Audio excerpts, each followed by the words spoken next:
Thank you for tuning in to the Ultimate Hockey Podcast Uncensored. Viewer discretion is advised. And now your hosts, John Stewart, Coach Johnny Prendergast, Andre Liquid Parfeniak, and Elliot. Welcome to the Ultimate Hockey Podcast, Season 2, Episode number 3. And if you're like us, I hope you're watching the Toronto Blue Jays right now. It is a stress biter, so if you see us go nuts, you know why. We're watching 12th, 13th inning here. 13th, yep. Oh.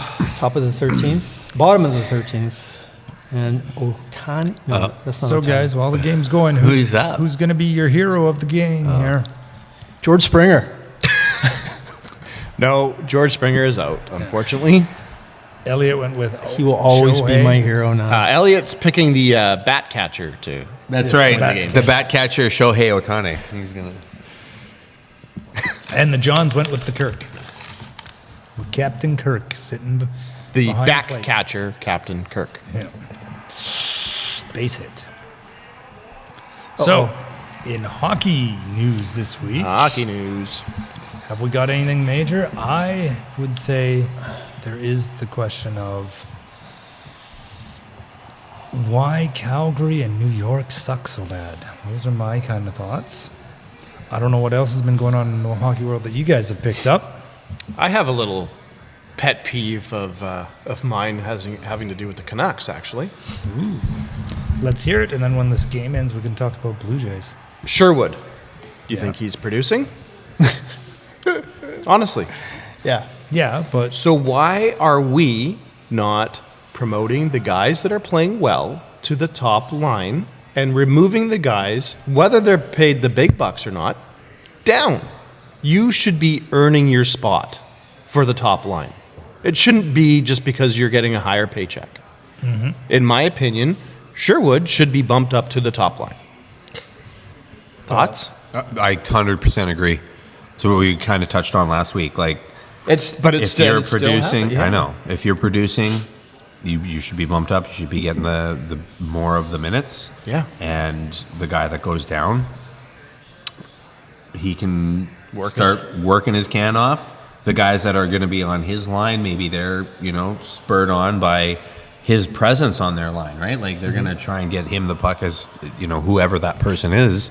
If they're the shooter and it's Besser, or if it's PD or whomever, then yeah. But no, I totally agree, 100%. Well, I think you just keep the lines the same and you give that line a little bit more ice time.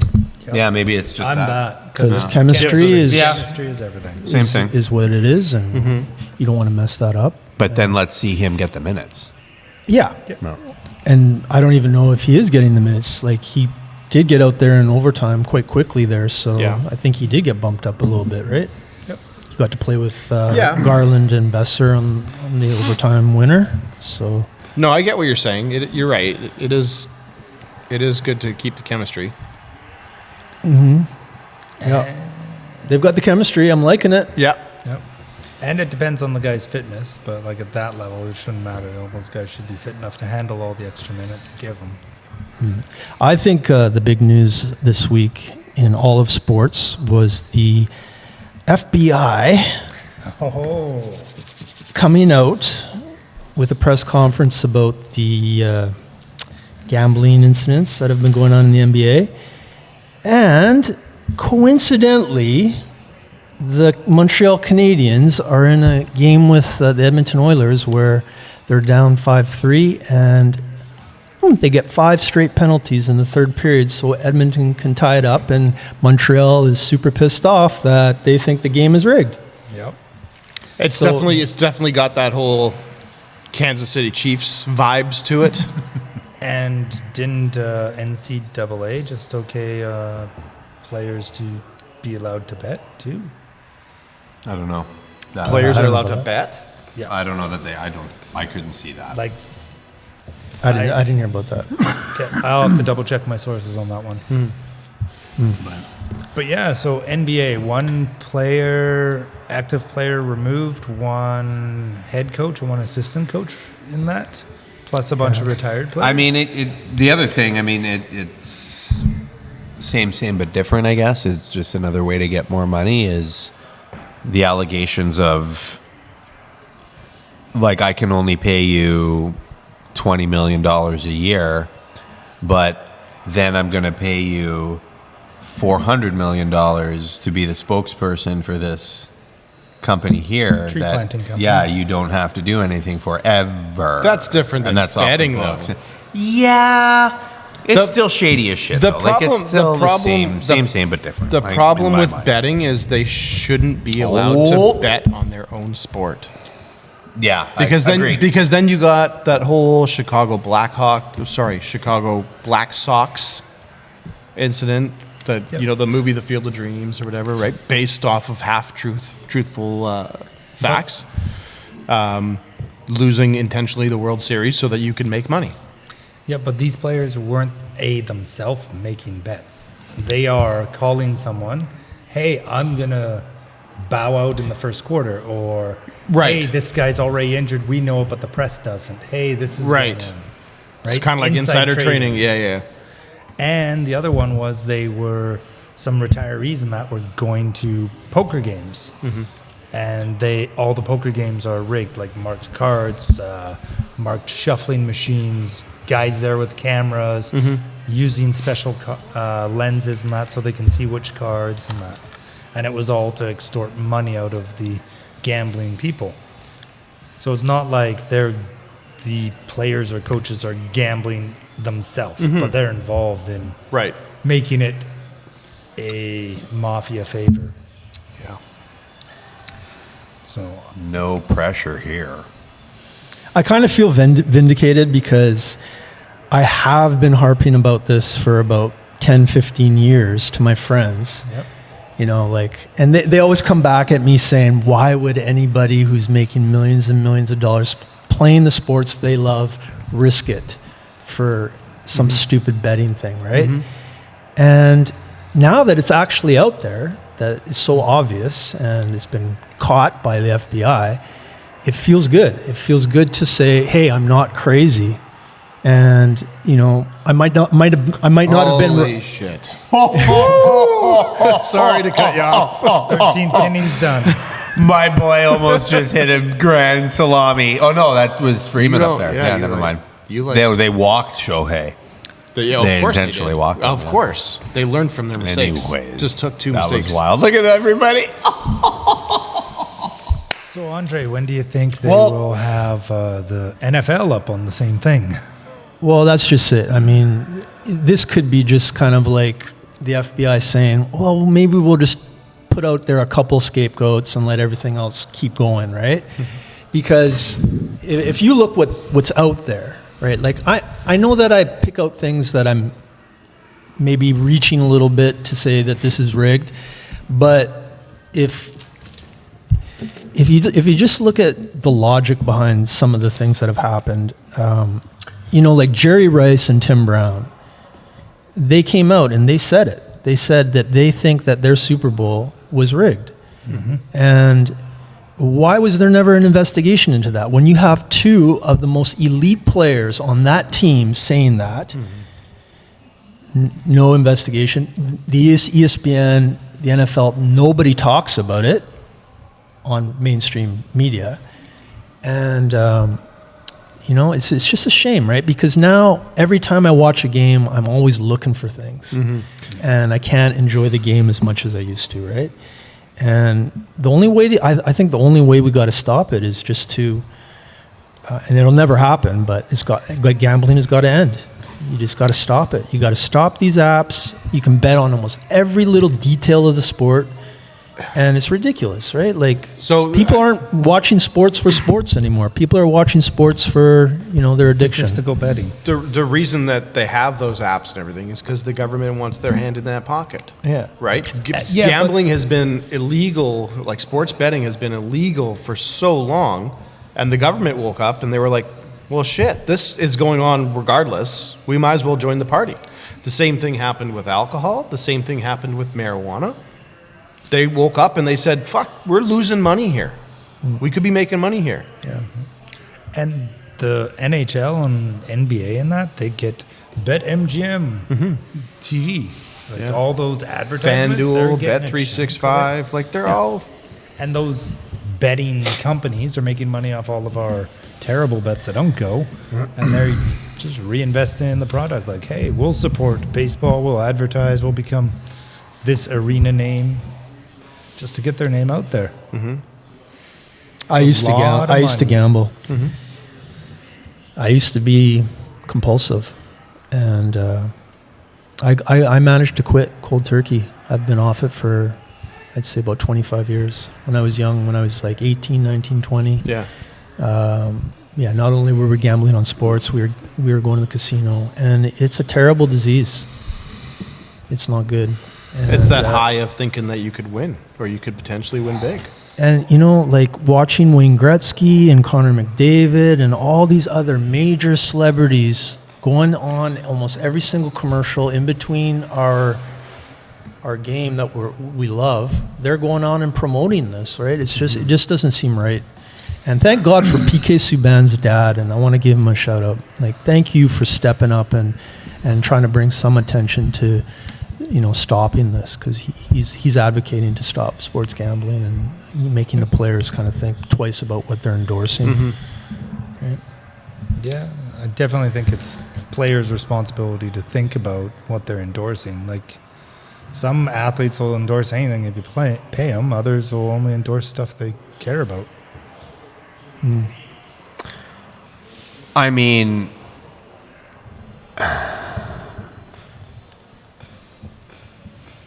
I learned a lot listening to what Michael Vick had to say after the dust had cleared. After he'd done his time, after he'd come back, and even after I think he'd been done playing the second time around. It might have been a talk show, just the series of everything, of all the events he'd gone through. And for those who don't know, Michael Vick I think it was his brother as well, was found having an illegal dogfighting ring down in not Florida. Atlanta? Yeah. Like, he's from down there, right? So in conferences and, and everything, that he kind of spoke to, he normalized it a bit because this is how he grew up. They grew up around that atmosphere and things, and so not that it made it right, but it made it normal for him somewhat. And when you're a pro athlete, I mean, you don't worry about money anymore. Mostly. Mom's got a house. Everybody's got a ride. The kids are going to be able to go to school at least, or have a house, on the side. Like, when you're making Michael Vick money, I think you're okay for that. So, what's the challenge? Is it women? Well, probably not, because you have the money. I don't know. Was he married or not? Who knows? But it's probably not that. Like, what else do you want to do? Booze? Well, maybe he's not a big boozer. It's an addiction. I mean, look at Michael Jordan. Right? Exactly, right? And so, but what I kind of get at is the gambling and with not necessarily the cockfighting, but it's a way of excitement where it's a little bit taboo and it's a little bit of something that you don't control, that you can't control, and there's an excitement there when they're in the game. And maybe some of them are betting to make money against themselves or whatever, the whole Pete Rose thing, and I don't want to think about that, because that would be terrible. If there's anybody in the NFL and you're betting against your own team, against your own fucking linemen and stuff, doing their job, I think you're a terrible human and you're a terrible teammate, right? So that's why I'm like, I don't know that some of these other sports are really in the atmosphere for that, but maybe there's people that are that fucking greedy, really. I want to say, you're telling me that Connor McDavid, if he wouldn't pass up a sure bet knowing that Picard's going to net? I'd be like, I know we're going to get scored on.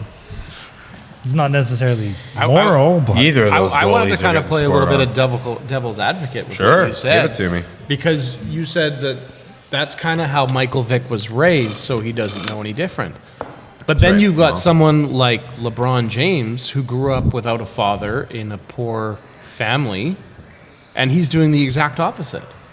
He's there for his kids. He's providing. I don't think he's going back to the ghetto or whatever you want to call it. So I think I don't think that that's a valid reason. I think it is because if he's raised in it and he's getting addicted to it, and all of a sudden he starts making tons of money where, it just doesn't give him excitement anymore doing football or whatever, but he's got roots of addiction. Yeah, we're comparing two different things. LeBron James, I don't know his history, but what if he never grew up in gambling? What if he never experienced it? How can we compare him to Michael Vick if he's got different roots, if he's got different fundamentals? His values, right? Yeah. Like his family values and things, and like who knows? I don't want to psychoanalyze them all or whatever, but like, yeah, no, you're not wrong, but it's like normalizing video game play versus not video game play, right? Like to us, it's normal. To my dad, it's like, go outside and play, dummy, right? Like, so it's a little bit apples and oranges, I think, but at the end of the day, I just think that, yeah, like if you're betting against your own team, you're a terrible teammate, and you're probably Almost in the berries. Hey.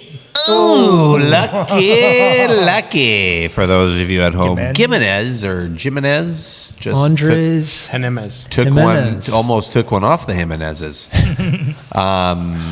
Anyway, moving on, I guess. Where are we? Yeah, let's change topics. Okay. Let's go back to the Canucks. Brock Besser was off for a while. Did you guys hear why he was off? Personal reasons. Yeah. Did you know what the first? Yeah, fuck. I'm going to be there pretty soon, I think, too. That's the sad part. Yep, but why do dogs leave us so early? Why are their lives so short? Because they've already learned all the lessons they need, and they're just here to share it with us. Yeah, right. We don't deserve dogs. Anyway, yeah. Thanks, John. What a real fucking... I didn't bring up this topic. Cool. We said back to the Canucks. Andre changed the subject. Demko. Loving Demko. Looking healthy, looking strong. Yeah. Once we have a good goalie that is, I kind of feel bad that I doubted the Demko situation with Silovs going to Pittsburgh. Pittsburgh is doing well with Silovs, but, I'm regretting what I said, and I'm starting to think, be happy with Demko. Well, I don't think we ever disagreed that Demko wasn't the starter. I just think Lankinen should have been the one that went.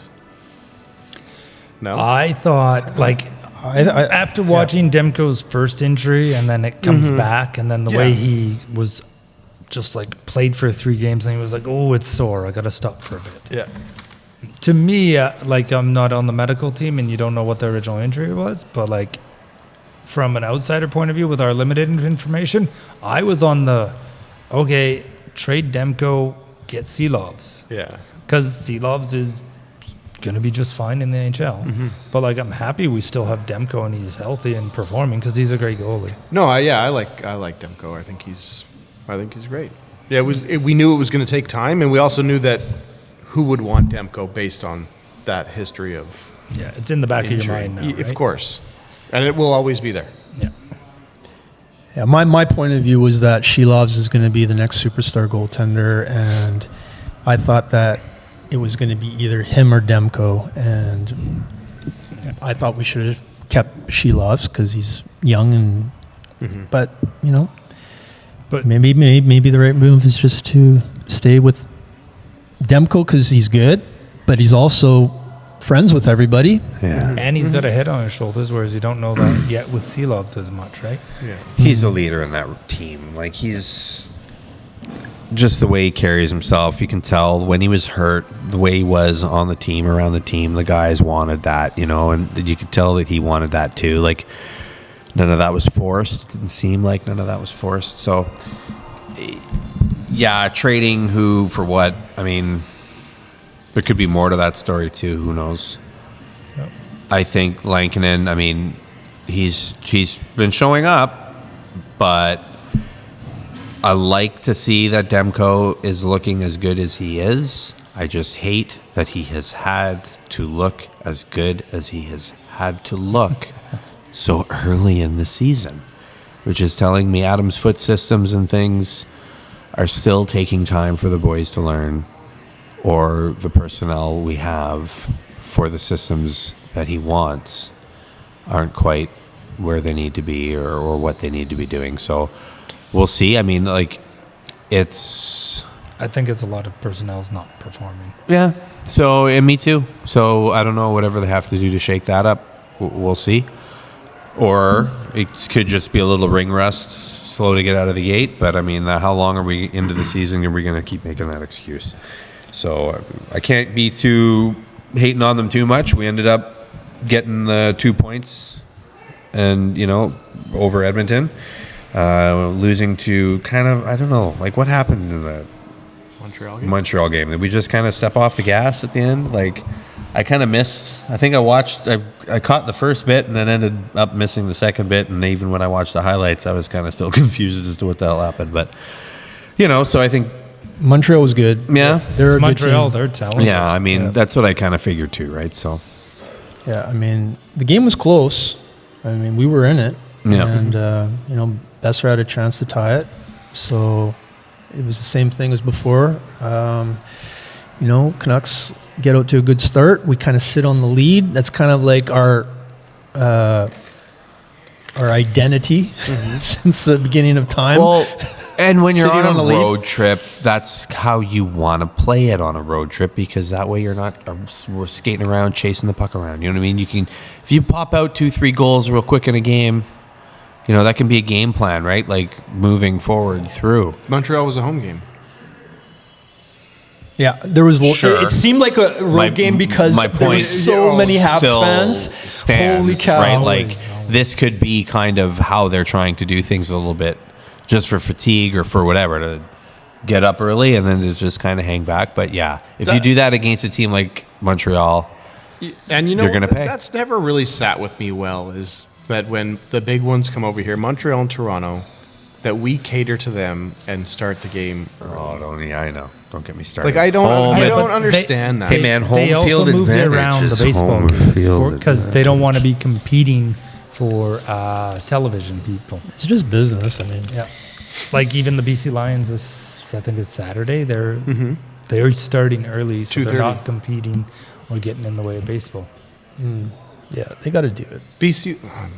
Sorry. 'Cause- I'm 'cause- sorry, but even if the BC Lions were playing in the Grey Cup and this was on, I'm picking this. Yeah, but Grey Cup is down here. yeah, on but the if the Grey Cup's on at 2:00 and going to be done by 4, yeah, and then baseball starts at 5. Yeah, Yeah. They try to manage. You're it a not bit. going to wait around with your buddies and do chores for your wife, and then Oh, only no. watch baseball at A 5. walk-off home run. Will Smith. No, our boy. Nice. See, Wow. Big Shohei, save catch. That was huge. that was huge. Hey, that's your guy, Will Smith. Well, he's my number You're- 2. You're giving him some mojo. He's eh? my number 2, yeah. that good old bat catcher. But that wasn't number 2. Fucking more push-ups there, Willie boy. Warning track power. He's like, come on, damn it. All right, do you guys want me to do my top 5 segment? Yeah, let's go. Yeah. Okay. Today's Gordy, how you doing? Top 5 is my top 5 sports memories. All right, let's Make get sure it. the camera gets this. Okay, here we go. Number 5, the Springer Dinger. Okay, and I had so much fun because, I mean, this is a very recent memory, obviously, just like a couple weeks ago. But I mean, the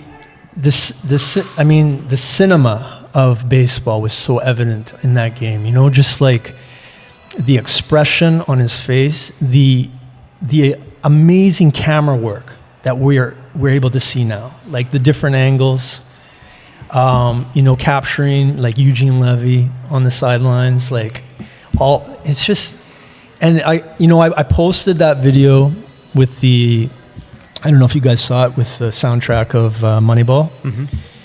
And, we got so many comments from people like, how can you just not be romantic about baseball? Like, it is just, it's like what you said, like October is really intense, right? Now I'm so happy because that home run right there has like totally brought me back into baseball. I'm there. And you know what? The thing about that's I was so happy for Springer, but the other half of that was I was so sad for the Mariners. You know, like I didn't realize that they haven't been to the World Series yet. One of the only, And they were 6 outs away. one of the only teams, or the only? They're the only team. The only team. Okay. So that's a big part of why Yeah. that was so dramatic, right? Yeah. And then you're looking at the guys, and they know that. And you think of all the great players and teams they've had in the past. Yeah.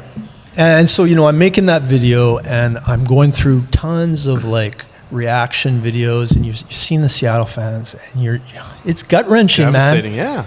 Because And to top it off, that series so went close. the whole way. Yeah. Like it went right to Game Yeah. 7, right? Like you couldn't have asked. 6 outs away. I know, you couldn't have 3 asked to for a 1. better series. Oh my god! All right, let's move on Springer here. dinger. Number 4. What do I got here? Oh, the Cunningham comeback. You guys know who Randall Cunningham was? Yeah, he's a quarterback, a black quarterback, one of the first amazing, Philadelphia. And now the reason why this is one of my top 5 memories wasn't just because this was an amazing comeback by a legendary quarterback. It was because I was watching this game. It was Minnesota Vikings and the New York Giants in the wild card game of the playoffs. And me and my buddies are all watching the game. And my dipshit friend, Ryan Makuta, who just started loving football with us, he didn't know shit about football, he sees the score at 22-13, and he's like, oh, the game's over, there's only 2 minutes left. Let's go grab some lunch. I want to get some lunch before the next game, because it was the early game. He wanted to get lunch for the 1 o'clock game. And I looked at him. I'm like, dude, this is Randall Cunningham. We are not leaving this game, right? And he's arguing with me now. He's like, dude, it's over. He's calculating what has to happen, for them to come back, right? Are you okay? Muscle cramp. Oh. What? Okay, grab some water, man. There's a water fountain over there. Oh, bro. You okay? Oh, yeah, all right. All right. Carry on. All right. So, anyways, of course, Cunningham comes back, and vindication was so good. For him to come back, get the onside kick a field goal. They scored a touch. They kind of did a Hail Mary to score the first touchdown. They got the onside kick. And you know what? Can you imagine if we had gone to lunch and missed that? You know how angry I would have been? Oh, yeah. And I was just so happy that my other friends saw the rationality of this situation, and they said, yeah, let's just, there's 2 minutes left in the game. Let's just watch the last 2 minutes. Why not? How many times have you seen that in sports where, it doesn't happen often, but you see fans leave the game. Oh, yeah. And you're just like, what are you people doing? Are you retarded? You've sat through a 3-hour game, and now you're going to leave before you see the end of the game, and something miraculous could happen? And paid good money probably for It was the too. playoffs. I was like, okay, so that was a huge memory, and Vancouver, and Dallas. And now I always take pride in staying to the very last moment of every single game that I watch. Number Also 3. out of respect to the players. Gretzky's goal versus Calgary. All right, Gretzky's goals versus Calgary. I had to throw this one in there just because it was, it's ingrained in my memory forever. Probably one of the only shots that I practiced every day, or at least every week of my life. I always practiced a shot. Aside from the knuckle puck, right? The knuckle. Gretzky only at picks me up. outside of I don't the know. net. Did you guys see this? It was playoffs, Calgary, Edmonton. Gretzky's shorthanded, picks up the puck on the clear. He's skating up the boards, and then he takes a slap shot right over top of Vernon's shoulder for the game-winning in overtime. It's a classic goal. Yeah. I saw it live, and it's just one of those goals that is just Embedded. the reason why I play hockey, right? Number 2, we've got Miracle in Manchester. Edmonton Oilers memories again. So, do you guys know about the Miracle on Manchester? What? No? Oh my God, man! All right, so Nobody cares about Edmonton. yeah. You know what though? If you watch the documentaries that they've made about this situation, it is worth watching because it's all about momentum. Edmonton was up 5-0 in Game 2 of the playoffs against the Los Angeles Kings. This is 1982, when Edmonton has got Messier, Coffey, Gretzky, Curry, Fuhr, and this is the funny part here is that Sather is laughing on the bench. And I'm like loving this, like, oh God, the Kings are getting roasted, right? And all of a sudden they turn it around. And it's like, I'm 6 years old, and I'm watching this, like the Oilers falling apart. And I just can't believe it. I'm just like, what the hell's going on here, right? Just watching the crowd, and they're all standing up. And in those days, the seating was terrible, and the camera, everybody is trying to get past the crowd to like see what's happening. You're like, what is happening? They came back and won it in overtime. Oh shit! And they eliminated the Oilers that year. That's the year that the Canucks made it to the Stanley Cup Finals. Okay. So that was a huge lesson to me because I cried I couldn't believe it. Like I'm 6 years old. I'm crying. I'm just like it's just unfathomable. But the best part was like looking at Glenn Sather's face. You learn a huge lesson. Like he got cocky, and I took that seriously. Like even when I'm playing myself, don't get cocky. Yeah. Don't poke the bear. The other team, Marcel Dion was playing for the Los Angeles Kings. He even mentioned that they saw Sather laughing at them, and that aggravated them, and probably was one of the reasons why they were able to come back in that game. Oh my goodness, we're at number one. Okay, you guys get to guess. Elliot? Yes. Slay the Dragon? No. Slay the Dragon. Well, it's sports memories, so it's not just hockey. So maybe it's the Mankind Undertaker cage match. Hell in a Cell. John. Kirk McLean It saying. was a good one. That was a good match. That was a good match. Johnny P. Prendergast. Game 7. All right. Best memory of all time. Game 7, Calgary, Vancouver, 1994.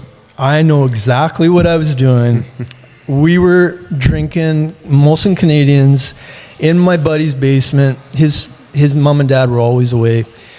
We got drunk, and when it goes into double overtime and you're drinking, you kind of lose vision a little bit. But wow, we witnessed the save, and we're just shaking each other. We saw that pass from Brown to Bure. I mean, we knew something big was going to happen after that goal. And it's by far my favorite sports memory of all time. I mean, if it's going to go into double overtime, you'd want to be drinking at home rather than at the stadium because they're going to shut liquor sales off early. Yeah. And you'll be broke. Well, that too. $20 a beer. Got him. And we're out of it. No. Oh, yeah. What inning is it now, 14. boys? It's going in. It's going into 15 right now. Wow. Crazy. Are you guys going to do a segment? Have you guys thought of anything that you want to do? Mine was, who was your dark horse pick for the year? Since the season's just starting, but we had a solid thing, but I can't remember if I did that last week or not. I don't think so. Okay. I'm enjoying the top 5 things, so No, I like it. I think it's good, yeah. I think that if every one of us has a segment, what I can do is I can cut it out of the podcast and title it as your segment. Yeah. No, and then I that do. way- I do. I just don't have my accoutrement with me. But axe to grind, flowers to give. Didn't really take notes though. kind of. But I will say, off the top of my head, the first thing I have, I mean, these are whatever, call them what you will, I don't care. Come at me, bro. Axe to grind is that the NFL is now without Cam Scattaboo for the rest of the season, and that is terrible news. What happened? He's a hard charger. He's like a little ball of energy and just likes to bury his head into the chest of a defender so that he may then use that momentum to keep himself upright and gain another couple more yards. Like one near and dear, close to my heart, Mike Allstott used to do. Except that Mike Allstott was like 6'4", 260. Yeah, you just like, ran over people. Yeah. Cam isn't, right? But he still has that same energy and is successful at it. However, they were playing Philly, I believe. Yeah. And anyway, he got rolled up on. So he made the hit, which is hilarious because he was also the ball carrier. But as he kind of got spun around and turned up, like if you're queasy, don't really watch the highlight because his ankle up kind of in underneath him. I don't know that it doesn't look like his leg broke, but for sure that ankle got dislocated and torn out and all kinds of things. So like, man, I don't know. I hope he comes back and he comes back okay. But like, yikes, that sucks. And he's a rookie too, so he's like a new, fresh, So it's just terrible, terrible news. So, I mean, it's not really an axe to grind. It's just more of like, just thinking about that. Like, we were talking about injuries last week, I guess, or the last show. Talking to a guy, at the community center there the other day, like, yeah, injuries come up on you a lot of times, not even in a game, it's warming up for the game or in mixed martial arts, it's in training camp sometimes, they'll do something to a shoulder or, pop a knee or a hip or something and then they can't fight, right? So, it's too bad. I wish him well. So that's kind of the axe to grind off the top of my head. The flowers to give, I guess. What I did want to bring up was one Mr. Donald S. Cherry is kind of calling it quits. He's recorded his last podcast. That's it. I kind of saw a real quick highlight or a photo. Man, he's an old man, right? Because, I haven't seen him in 1,000 years, I feel like. Now he has something, right? He's like pushing 91. I don't know. Probably. There's no. I don't know. Yeah, there's underlying medical. Yeah, Okay. I'm sure, right? Okay. Like, I'm sure. He's I an thought old that man. I He's heard. an old man, for I sure. thought I heard. But, again, and maybe we can get into that axe to grind, but I'd rather not because it almost is political at this point. But, yeah, I think it's kind of shitty how he ended up the career and everything and how he ended up off of the air and that whole spiel because of something he said that meant a lot to him. Meant a lot to him and still does to a lot of people. And now, anyway, it's terrible. I just feel bad for the guy. But, like, man, there is no other guy. I mean, if it's somebody that got me into hockey, he's number 2 or 3 on that list. Like finding my old man's treasure trove of clippings and little trophies and things from when he was playing to who's your line mate, Dad? Oh, I see that guy in the box, Probert. Yeah, him, 29 in red. Red and white, I think he was 29. Was he 24 when he went to Chicago? I'd have to look. Anyway, and then it was Don Cherry with Grapevine. I had a T-shirt that my wife will attest to was 30 years too old for me to still be wearing for a while, right? But yeah, man, grapefruit with blue on the cover. Oh, so yeah, Grapes was great, and I wish him well. I think he's done a lot for the game. He's done a lot for Canada, and he'll be sorely missed in the media and community. And I wish him off into the sunset, man.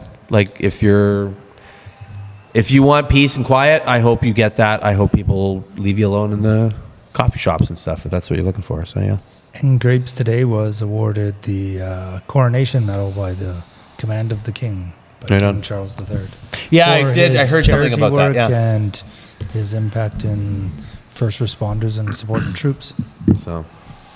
Yeah, that will be mine moving forward. I'm going to have an actual axe and things and whatever, but yeah.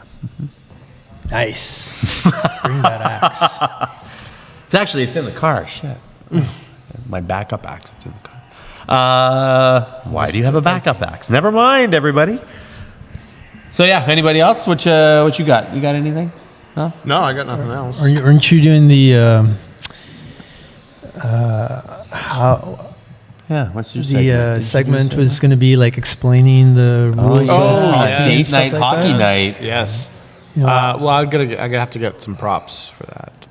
Actually, Yeah, you might. One of you guys might even have it, like even the little board or whatever with the ice rink on it. Oh yeah. Yeah. We got whiteboards. But I mean, if you can draw it up like with your words, you know, you can just like if I were thinking about something that happened this weekend, there was an offside where Tyler Myers went offside, and it was kind of confusing, and I was even like confused. But I mean, it was obviously offside, but it would be nice to explain why that was offside, right? Right. You know? Right.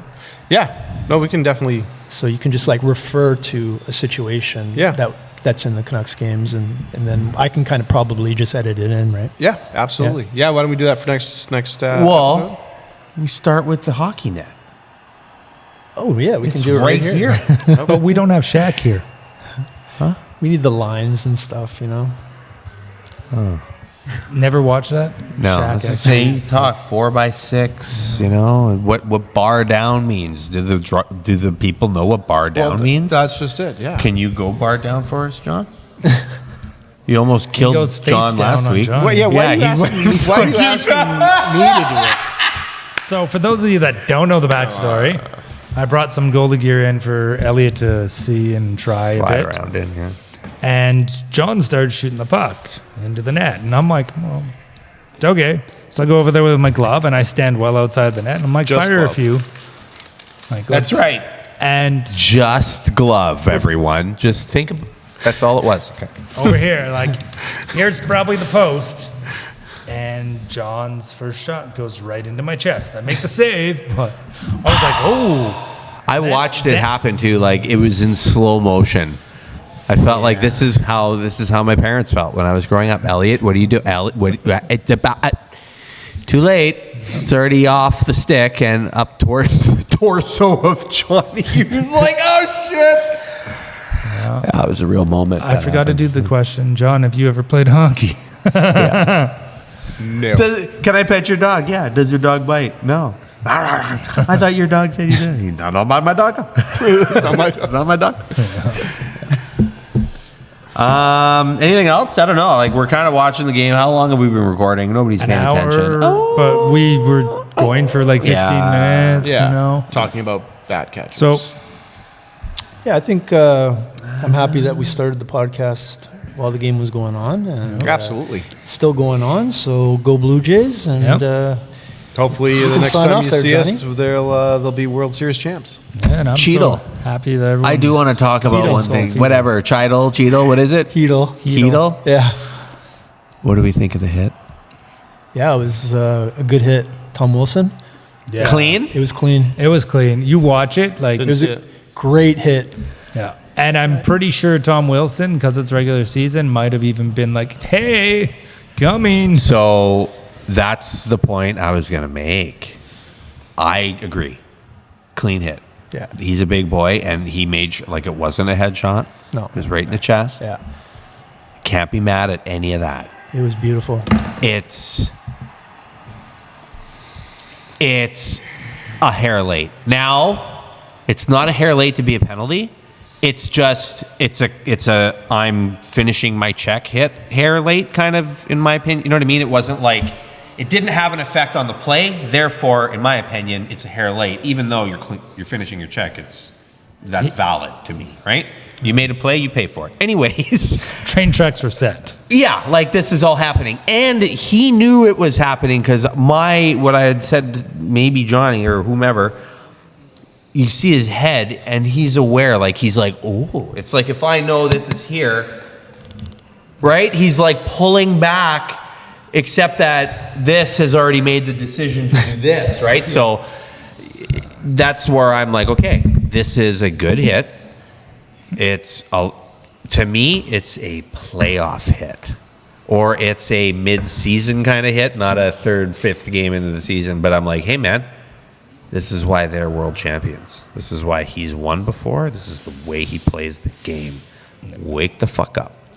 And- So I'm happy with it, but like, does anybody? I've not heard what's up with him. Is he coming back? Is he out for a while? You know what? That's going to be a tough one to come back from. Yeah. Isn't he concussion prone? Yes. It's one of those hits where you say that dude is never going to be the same again after that. hit. Reminds me of Steve Moore. Pedersen. I mean, he's gonna be shell shocked after this. Remember Furland? Yeah. That little Furland or Calgary Dynamite. I used to hate watching him just Yeah. ball up and smash into Kevin Bieksa. This is really poppy. Sorry. Yeah. He used to ball up and smash into Kevin Bieksa all the time during the playoffs. It drove me nuts. Then we scored him, and I was like, okay, he's on our team now at least. But he was only on our team for like a cup of coffee because the same thing. Like he got like KO'd or hit somebody and took the best of it, and because he wasn't a very big dude. Yeah. But same thing, right? Like concussions, and I don't know that he ever really ever came back. So I'm hoping that Hedl comes back, and Yeah, he was playing good. wish him the well, because he was, man. He was looking like that was a good pickup.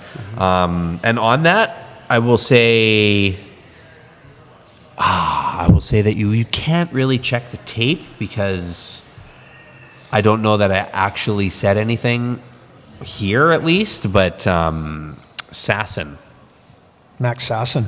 dude. Yeah, he's So lighting it up. watching him play how he played in Abbotsford, I was excited because this is the way I want to see a guy play on the big boy team. Now that he's here, and like he's like been around for a while too. It's not like he's just some young kid, right? Like, yeah, he knows what's up. Like if he can stay and keep it going, man, I'm all for it. Like I'm really pulling for him. He's looking good out there, and Yeah, all those I think young it's a good guys are story. looking I good. think it's kind of a good story that he's hung around and he's paid his dues and he's up on the team now, right? And so good for him. So yeah, that's all kind of I've got for the last Canucks. Like I said, sorry guys, I didn't take many notes this week or anything. It's been kind of a crazy week of work and fighting the flu or cold or whatever. But yeah, Great. Sweet. Johnny, what do you got? You want to sign Nothing. off? Yep. Thank you for joining us for episode 3, season 2, with today's sponsor, And it's Helios Beer and Toronto Blue Jays bottom of the 15th. and their bat catcher. Bat catcher.